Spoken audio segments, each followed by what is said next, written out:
Assalamu alaikum students. Open the SST book history section, chapter 12, Muslim scientists, philosophers and travelers, page number 55. In this chapter we will study about the Muslim scientists, philosopher and the travelers and their achievements and their inventions. The period from the century to the 15th century, 9th century to 15th century can be called the zenith of the Muslim world. 9th century से 15th century के दरमियान बहुत ज़्यादा जो philosopher, scientist, mathematicians, physicians, traveller जो है Muslim community में इतनी ज़्यादा इन्वेंशंस हुई और न्यू चीज़ें डिस्कवर हुई कि इसको ये बेस्ट एरा कंसिडर किया जाता है 9th to 15th century. The first person of this era, Ibn Battuta. Ibn Battuta was born in Morocco in 1304 and died also in Morocco in 1368 or maybe 1369. Ibn Battuta was a traveler. उन्होंने पूरी दुनिया को घूमा हुआ था. Basically वो जिस family से बिलोंग करते थे वो जो फैमिली थी वो सब जजेस थे, मतलब वहाँ पे लॉ की स्टडीज़ को वो ज़्यादा प्रेफर करते थे, लेकिन he wants to travel in the world. So he studied law like the rest of his family, but when he was 21 he set off pilgrimage to Makkah. उन्होंने जब वो 21 साल के हुए तो उन्होंने कहा कि मैं जो मक्का में जाके हज करना चाहता हूँ. उन्होंने अपनी जो फर्स्ट जर्नी स्टार्ट की रेड सी के थ्रू मक्का में वो गए, सीरिया, और फिर वहाँ से वो Syria, Iraq, southern Persian, Azerbaijan और वापस बगदाद आए. He settle in Arabia for 3 years. वो 3 साल वहाँ रहे. फिर उन्होंने दोबारा ट्रैवलिंग स्टार्ट की, Jeddah, Yemen, south Arabia, Oman, और फिर उनकी जो नेक्स्ट जर्नी थी वो ब्लैक सी के थ्रू उन्होंने कुस्तुनतुनिया, कॉन्स्टेंटिनोपल, समरकंद, अफ़गानिस्तान से होते हुए हिंदू कश के ड्राई माउंटेन से होके वो इंडिया में सब कॉन्टिनेंट में जो है वो एंटर हुए. अच्छा, इब्ने बतूता जो थे वो जब दिल्ली आए तो उस टाइम के जो किंग थे वो थे मोहम्मद बिन तुगलक. तो इंडिया में वो उन्होंने बहुत साल यहाँ पे वो रहे और यहाँ पे वो एज अ काजी की जॉब पे थे. और उन्होंने जो है फिर जब मोहम्मद बिन तुगलक के कहने पे जब वो मालदीव्स जो है शिप्स के थ्रू सामान को लीड कर रहे थे, तो वहाँ मालदीव के वहाँ पे उनकी जो है उनके सामान जो है उस पर कब्ज़ा हो गया और वो उन्हें समझ नहीं आया कि वो चाइना जाएं या वापस इंडिया जाएं. तो उन्होंने मालदीव पे स्टे किया और वहाँ पे भी काजी के जो वहाँ के किंग के कोर्ट पे काजी की जॉब पे थे. फिर वहाँ ही उन्होंने शादी की. फिर आफ्टर 2 years बैक वो वापस इंडिया आए, चाइना से होके वापस इंडिया आए, और देन फाइनली वो दोबारा हज करने के लिए मक्का चले गए और फिर मोरक्को वापस चले गए. फिर वो वहाँ पे सेटल हो गए. फिर after some time the sultan of Morocco order him to go to Muslim state of Mali. West Africa में जो मुस्लिम स्टेट थी माली, वो वहाँ पे जो उनका सेकेंड बड़ा व्यूज था, सफ़र था, वो वहाँ गए. 2 years वहाँ रहे और फिर वो 1352 में वापस मोरक्को आ गए. और उसके बाद उनका कोई भी सफ़र हिस्ट्री में नज़र नहीं आता. उसके बाद उन्होंने कोई सफ़र नहीं किया और 1368 और 1309 में उनकी डेथ होगी. His account of his travel is the main source of the history and geography of much of the Muslim world in the middle edges. और क्योंकि वो फिर उनकी एक बहुत फेमस बुक रहीला द ट्रैवलर के नाम से है, और उस बुक में उन्होंने किस तरह आप अरब की तरफ से इन सब कॉन्टिनेंट में आ सकते हैं, एशिया, और वो किन किन ममालिक, क्योंकि अब तो हमारे पास मैप है, अब तो हमें पता चल जाता है अच्छा इस कंट्री के साथ ये है, इसका ये रूट है. ये तब ऐसा सिनेरियो नहीं था जिस सिनेरियो की ये बात हो रही.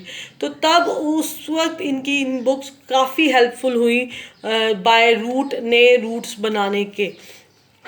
Okay, Ibn Battuta basically was a traveler, and he traveled almost 1,20,000 kilometer. He covered about that area. मतलब उन्होंने on foot on animal back, और उस टाइम वो सिर्फ अपने उनके पास एनिमल्स होते थे जिन पे वो चलते थे. सो बेसिकली बहुत टफ काम था, और उन्होंने फिर अपनी बुक में इस चीज़ को बहुत मेंशन भी किया. Now second personality is al Biruni. Right, Uzbekistan, Bukhara, Ghazni, Afghanistan. Bukhara का जो लेटेस्ट नेम है वो उज़्बेकिस्तान है, और अफ़गानिस्तान का ओल्ड नेम जो है वो गज़नी है. और इनका फुल नेम था अबू रयान अल बैरूनी. Right over there. Al-Biruni was perhaps the most famous Arab scientist. He was basically a scientist. He was born in Uzbekistan, Bukhara, and died in Ghazni, Afghanistan. He was the most brilliant scholar and scientist. वो बहुत सी ज़ुबानों में बात करते थे, लेकिन उनकी books जो थी वो सिर्फ अराबिक लैंग्वेज में ही वो लिखते थे.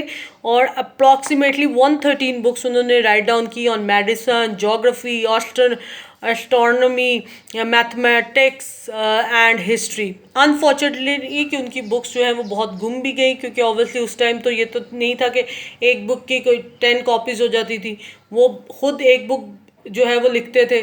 तो इन 1017 वो इंडिया में गए, और उन्होंने सब कॉन्टिनेंट में क्योंकि उस टाइम देखिए ना, इन 1017 सब कॉन्टिनेंट में जो इस वक्त 7 कंट्रीज अलहदा हैं, वो सब एक सब कॉन्टिनेंट होता था. यानी इतना बड़ी वो स्टेट थी.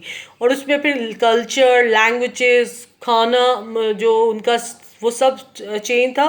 और जोग्राफी के भी उसमें वो चेंज था कि कुछ एरिया बहुत डेजर्टी है, कुछ एरिया माउंटेनियस है, कुछ ये मतलब डिफरेंट फिजिकल फीचर्स थे. तो इंडिया एक मतलब तब तो वो एक सब कॉन्टिनेंट, एक स्टेट कंसिडर होता था. तो इसलिए जब वो इंडिया गए, उन्होंने एक बुक राइट की इंडिया, जिसमें उन्होंने इंडिया के बारे में चीज़ों को बताया इन 11th सेंचुरी. फिर उन्होंने बुक राइट की canon, a book and astronomy astrolabe, in which he deals with navigation. Astrolabe जो है वो हम डील करते हैं नेविगेशन से, कि चांद की, देखिए अभी तो आपके मोबाइल में है कि इधर राइट होना है, लेफ्ट होना है, लेकिन तब तो ऐसा सिनेरियो नहीं था. तब वो सूरज की पोजीशन, स्टार्स की पोजीशंस और मून की पोजीशंस को देख के बताते थे कि किस तरफ हमने जाना है और किस तरफ करना है. और इस बुक में इसके अलावा मेडिकल ड्रग्स और डेंटिस्ट के बारे में इस बुक में काफ़ी कुछ था. मेटल्स, लिक्विड और ज्वेल्स के बारे में मतलब बहुत कुछ था. तो cannon was one of the famous book of Al-Biruni. He wrote physics books as well on such topics, springs and hydrostatics. On geography, where he put forward ideas that centuries before their time, he suggested that the earth rotated on its axis, that the Indus Valley was once the basin of the sea. उन्होंने physics की books के 2 topics को discuss किया, springs and hydrostatics को. फिर geography के बारे में उन्होंने बहुत कुछ राइट डाउन किया. और फिर उन्होंने ये जो अर्थ अपने रोटेट करती है, इसको एक्सेस है, यानी वो 24 आवर जो वो मूव करती है, ये पहले अल बैरूनी ने ही डिस्कवर किया था. और अल बैरूनी ने ही डिस्कवर किया था कि इंडस वैली जो अभी जहाँ पे हम हैं, जहाँ हम रहते हैं, अभी पाकिस्तान में है, तो वो एक टाइम ऐसा था कि वो बेसिन ऑफ सी, यानी सी की जो है, इस टाइम यहाँ पे एक समंदर होता था जिसकी तय था. बेसिन मीन कि बिल्कुल लास्ट वाला, सी का बिल्कुल लास्ट जो एरिया होता है. तो एक टाइम पे यानी यहाँ पे एक बहुत बड़ा समंदर था जो अब बिल्कुल ड्राई होके, तो यहाँ पे अब आबादी है. सो अल-बैरूनी was basically was scientist or a physician, but he wrote many other things as well. Third personality, Ibn Rushd, Abu Walid Muhammad Ibn Ahmad Ibn Muhammad Ibn Rushd, more commonly known by his last name Ibn Rushd, was born in Cordoba, Spain. इनका नाम इतना लंबा है लेकिन इनको इब्ने रुशद के नाम से जाना जाता है. Basically he was introduce to court of al Muhaddis and appointed as काजी. इन्होंने जो है वो काजी जज की जॉब की है और इनका लॉ के साथ बहुत कनेक्शन रहा है. As a result he was very well versed in law, also served as physician, और फिजिशियंस भी थे लेकिन इनका जो मेन कॉन्ट्रीब्यूशन है वो फिलॉसफी है. इब्ने सीना, अबू अली हुसैन इब्ने अब्दुल्ला इब्ने सीना came from Bukhara. Bukhara, Uzbekistan. This is the English name of इब्ने सीना, एविसीना. इनको इंग्लिश में एविसीना कहते हैं. He was philosopher, physician, important intellectual personality of his time. A brilliant student, बहुत छोटी एज में इन्होंने कुरान पाक याद कर लिया था. मैथ्स, फिलोसफी, मेडिसिन में मास्टर्स थे. Ibn Sina main contribution was medicine and its work and canon of medicines, कानूनुल अल शिफा जो है इनकी बुक जो इन्होंने राइट डाउन की थी इब्ने सीना ने, वो आज भी बेसिस ऑफ टीचिंग मेडिसिन जो है, जब मेडिसिन की जो तालीम लोग एजुकेशन हासिल करते हैं इन 70th सेंचुरी तक, वो book as a teaching book use की जाती थी. यानी बच्चों को वो बुक पढ़ाई जाती थी कि it's very very very good book, और आज तक उसको यूज़ कर रही है क्योंकि उन्होंने मेडिसिन के बारे में बहुत न्यू इन्वेंशंस की थी. जो इनकी किताब, इनकी जो मेन बुक है कानून अल शिफा. इब्ने सीना राइटिंग और philosophy also brought him fame. He travel widely in Persia and died in Hamadan in 1037. Ibn Sina was born in 980 in Bukhara and died in Hamadan in 1337. So Ibn Sina was basically a physician and a philosopher, and his basic contribution in medicine, his famous book Kanunul Al Shifa, Canons of Medicines. Ibn Khaldun, ये नाम तो आपने लाजमी सुना होगा क्योंकि ये इब्ने सीना के बाद इब्ने खालिदून, ये दो पॉपुलर नेम है of the Muslims. Abdurrahman Ibn Muhammad Khaldun, who lived from 1332 to 1406, is known as the father of historiography. Historiography means कि जो हिस्ट्री दान हो, यानी हिस्ट्री को लिखता भी हो और उसको पता हो कि क्या क्या हिस्ट्री थी. Born in Tunisia, Ibn Khaldun grew up quite a turbulent life. He served at the royal court in Fez, Morocco. Royal court यानी शाही दरबार में वो काम करते थे मोरक्को के. And then went to Granada. Granada जो है वो मैंने आपको बताया था उमय्यद डायनेस्टी में, स्पेन में है.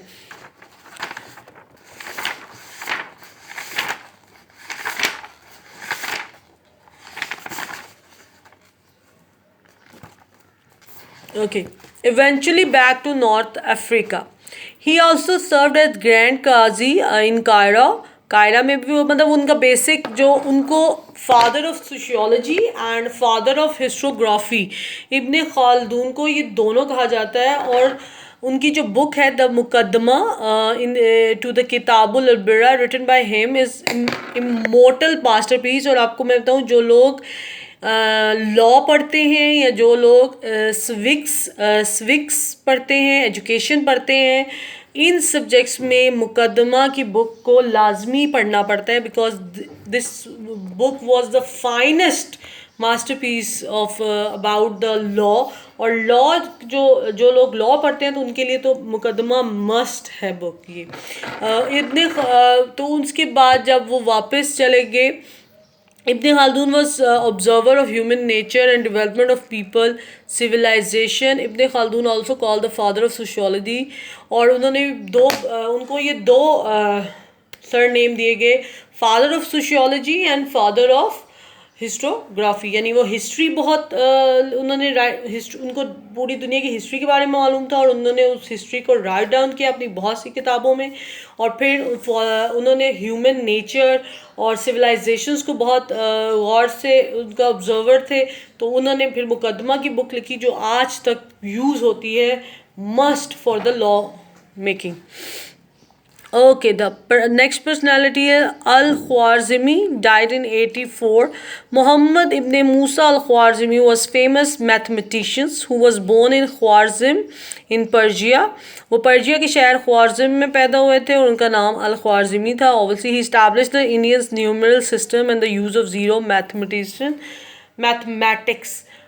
आपको पता है कि जो numerical system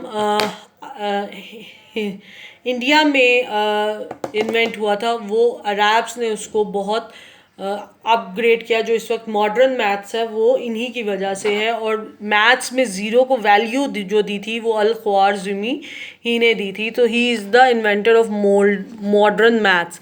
his fame rest on his work अल मुकाला फ़ी हिसाबुल जरबा wal muqabala, from which the word algebra is derived, and was in his mathematical calculation which was named after him a logarithm. algebra और logarithm को भी इन्होंने invent किया था.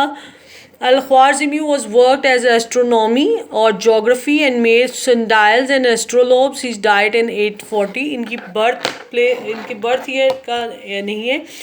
840 में जब इनकी डेथ हुई तो वो ये बेसिकली एस्ट्रोनॉमी यानी ऑब्वियसली स्टार प्लैनेट्स की जो पोजीशंस हैं, और फिर देन उसके बाद geography physical features of the earth के बारे में जो है काफ़ी इन्होंने वर्कआउट किया. और सनडाइल्स मीन कि वो आज से पहले यूज़ होती थी कि वो वाली घड़ियाँ जिनके ऊपर जब सन की रोशनी पड़ती थी तो वो मूव करती थी, वो बताती थी कि इस वक्त सन कौन सा टाइम पीरियड हुआ है, तो उसको सनडाइल बोलते हैं. तो ये algebra, logarithm, modern maths, zero को जो है वो अपग्रेड, ज़ीरो को value the.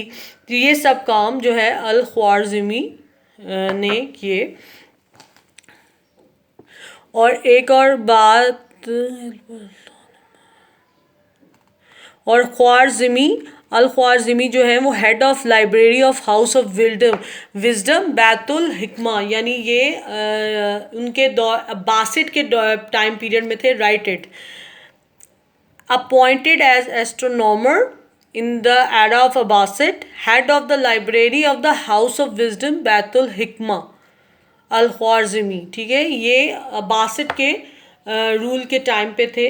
Right these line. Okay, now last one. Umar al-Khayyam, born in Iran 1048 and died in 1125. He is a poet. He was a war poet. Umar Khayyam, as popularly known, was the Persian origin. ये Persia के थे. His name Khayyam actually means tent maker. He became famous later for रुबायत. रुबायत means कि 4 lines poetry ये करते थे. Khayyam's important contribution to mathematics and astronomy, however, is less known. He reformed the Persian solar calendar and renamed it as the Jalali calendar after the rule of that time. जो Persians का solar calendar था उसको उन्होंने reform किया, upgrade किया, और फिर उसको जलाली कैलेंडर का नाम दिया गया. This calendar is believe to be more accurate in astronomical calculation than the Georgian calendar, with the difference of only 1 day in 3770 years. और बहुत ज़्यादा एक्यूरेट था और सिर्फ एक दिन का फ़र्क था. और इन लोगों ने इनके अलावा बहुत से और साइंटिस्ट, फिजिशियंस, मैथमेटिशियंस बहुत जिन्होंने वर्कआउट किया, और इन सब लोगों ने बेसिक्स काम बहुत किया. जिसके बाद जब यूरोप ने इनकी बुक्स को पढ़ा तो इन्होंने उन चीज़ों को और अपग्रेड किया, लेकिन बेसिक काम इन लोगों ने किए. और learning about the achievements of these remarkable men in various fields of knowledge, we see that they live in a period of Muslim history when Muslim nations were strong and successful. This made it possible for government and rulers to support and finance scientists, philosophers, and men of knowledge, resulting in a developed civilization. One last but very important thing is that इन लोगों ने तब इन inventions को किया जब मुसलमान अपनी अपनी states में स्ट्रॉन्ग थे, सक्सेसफुल थे. क्योंकि जब तक मुस्लिम कम्युनिटी अपने आप को स्ट्रॉन्ग और सक्सेसफुल नहीं करेगी वो न्यू इन्वेंशंस नहीं करेगी। जैसे अब प्रेजेंट टाइम में हर इन्वेंशन जो है वो यूरोपियंस या अमेरिकन्स कर रहे हैं, क्योंकि वो they are strong and successful, क्योंकि इन चीज़ों पे काफ़ी जो है एक्सपेंसिव आते हैं। सो इसके लिए सबसे पहले हमें स्ट्रॉन्ग होना है और सक्सेसफुल होना है, then we discover a new things. और हम ये कर सकते हैं। आज जो चीज़ें इन्वेंट हुई हैं इसकी बेसिक्स इन्हीं मुस्लिम साइंटिस्ट ने दी हुई है। ये तो कुछ ये हार्डली 4 to 5 है, इसके अलावा भी सो ऑन साइंटिस्ट हैं जिन्होंने बहुत वर्कआउट किया हुआ है आज की मॉडर्न इन्वेंशंस पे। So that's your chapter done. Now fill in the blanks.